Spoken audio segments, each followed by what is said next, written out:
Spencer submitted his resignation at the request of the Pentagon chief. Today, Chief Eddie Gallagher's wife posted a reaction on her Facebook page.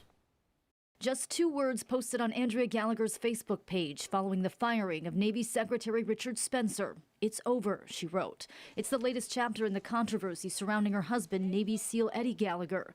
Earlier this week, President Donald Trump signed orders to restore Gallagher to his full rank. He told me that he was going to be restoring my rank back to Chief Petty Officer and also expunging everything from my record. However, the military revealed it would be ordering him and 3 other officers to go before a review board that could kick them out of the elite unit. Gallagher was acquitted earlier this year of murdering a wounded ISIS fighter back in 2017, but was convicted of posing with the body of the dead prisoner.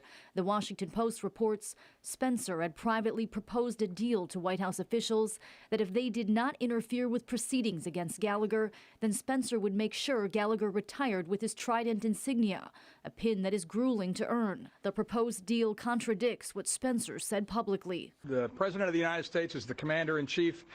He's involved in every aspect of government, and he can make decisions and do things and give orders as he deems appropriate. In his resignation letter, Spencer wrote the president deserved a Navy secretary who is aligned with his vision. He wrote, quote, "Unfortunately, it has become apparent that in this respect, I no longer share the same understanding with the commander-in-chief who appointed me."